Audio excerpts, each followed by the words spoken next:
A game with badass weapons, Contra-style gameplay with great art and a mesmerizing soundtrack, and it features a top-down view with great graphics. If you would have told me this before the creation of Bastion, I would have thought that you were talking about a classic SNES game.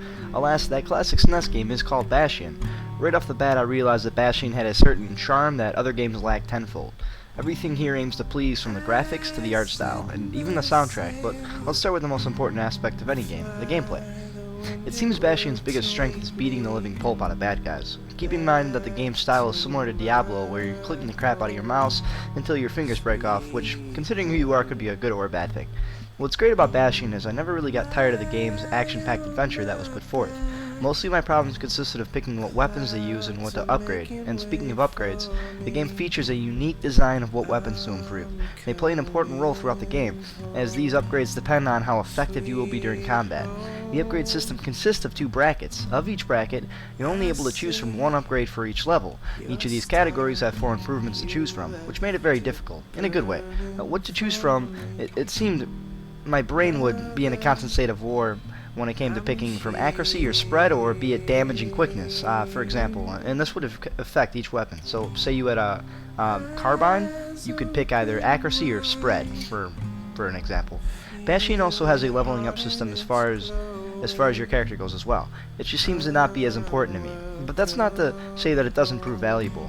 It's just not as necessary as the weapon leveling aspect, or perhaps the developer integrated the leveling up system so well that it worked flawlessly. It just didn't seem to affect me as much as the weapon design did. And that's not to say that the level design doesn't affect you later in the game. I did find myself looking forward to leveling up, because it does give your guy an improvement, and you can also have another tonic, which goes throughout the game too. They have these categories where you choose from which tonic to pick, and these tonics have certain upgrades for your character. And while the combat is great, don't think gameplay trumps all here. This is clearly a game that had to have been cared for by Mother Teresa herself. The graphics are rich and detailed, featuring a rich painted art style, containing a world like none other, and the soundtrack is quite stunning. For games with great soundtracks, I like to use the meter called "Damn, I actually stopped fighting enemies to listen to the song," and Bastion accomplishes this.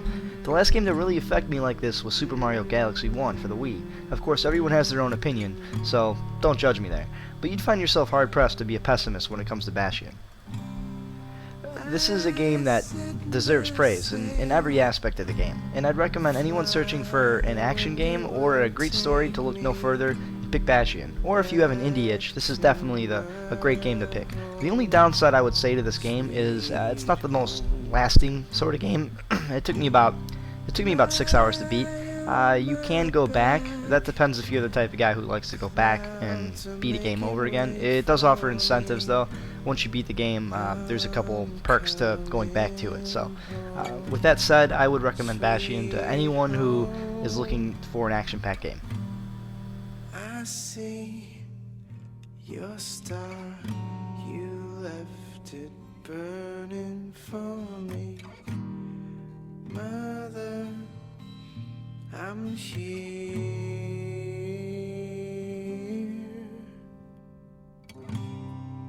Eyes open